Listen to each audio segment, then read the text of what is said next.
Breaking news విశాఖలో nursing విద్యార్థిని భాగ్యశ్రీ అనుమానాస్పద మృతి కేసులో పోలీసుల దర్యాప్తు వేగంగా సాగుతోంది.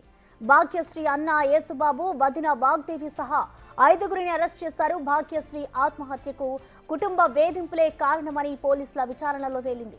భాగ్యశ్రీ అన్న, వదినలు మరో 3 సాయం తీసుకుని మృతదేహాన్ని గుట్టుగా తరలించి అంతిమ సంస్కారాలు చేసినట్టు, సాక్ష్యాలు లేకుండా చేసేందుకు ప్రయత్నించినట్టు పోలీసులు గుర్తించారు.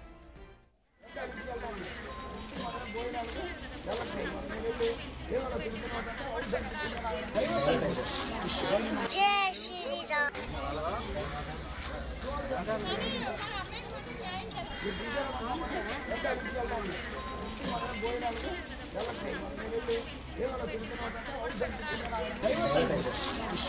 जय श्री राम।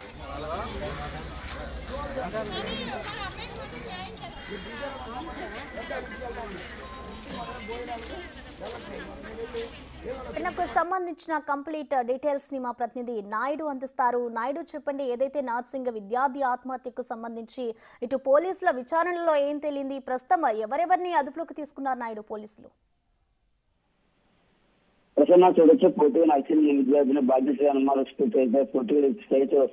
పోలీసులకు అయితే సంచలనం మారింది చెప్తుంది. ఎందుకంటే పూర్తిగా ఒక అనుమానాస్పద వచ్చి అక్కడ స్థానికులు కేవలంగా ఫిర్యాదుతోనే ఈ కేసు అయితే బయటకు రావడం జరిగింది. ఎందుకంటే చనిపోయి 4 రోజుల తర్వాత ఈ మృతి కేసు బయటకు రావడంతో పూర్తిగా స్థానికులను సైతం అవాక్కైన పరిస్థితి ఉందని చెప్పవచ్చు. ఎందుకంటే పూర్తిగా మన రోజులకు మాట సరదాగా ఉండే భాగ్యశ్రీ నర్సింగ్ విద్యార్థి కనబడకపోయేసరికి వీళ్ళైతే కంప్లీట్ అవడం జరిగింది. అయితే పూర్తిగా రాత్రి ఏమొచ్చి ఆత్మహత్య పైకి వెళ్ళి ఆత్మహత్య చేసుకుందని అక్కడైతే వాళ్ళ అన్న వదిన చెప్తున్నారు. అయితే అన్న వదిన ఇంటి దగ్గరే కూడా గత కొంతకాలంగా ఉంటుంది. ఈ నేపథ్యంలో తల్లిదండ్రులు ఎవరు లేకపోవడంతో పూర్తిగా నేను ఒకరితో ఉంటుంది. కాకపోతే ఇది ఆత్మహత్య దర్యాప్తు పోలీసులు దర్యాప్తు చేస్తున్న నేపథ్యంలో పూర్తిగా అమ్మాయి ఆత్మహత్య చేసుకుంది. అయితే ఈ ఆత్మహత్య కారణం ముఖ్యంగా అన్న వదిన అన్నకు సంబంధించిన ఫ్రెండ్స్ ఒక 3 మొత్తం 5 కేసులు అయితే పోలీసులు నిందితులుగా గుర్తించారు. ఈ నేపథ్యంలో పూర్తిగా ఈ కేసు ఏమైనా బయటకు పడుతుందని చెప్పేసి రాత్రి మీద ఆటో తీసుకొచ్చి వాళ్ళ 3 సాయంతో మొత్తం 5 సాయంతో సైలెంట్ గా వెళ్ళి అంటే శ్మశానంలోకి వెళ్ళి కర్మం చేసుకున్న పరిస్థితి. ఈ నేపథ్యంలో పూర్తిగా కర్మం చేసి అంతా కేసుని కప్పేద్దాము. కానీ స్థానికులు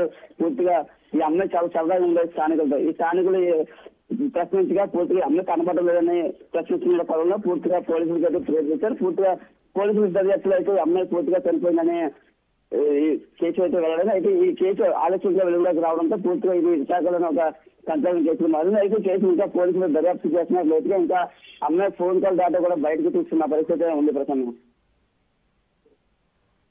ఓకే, థ్యాంక్ యూ నాయుడు.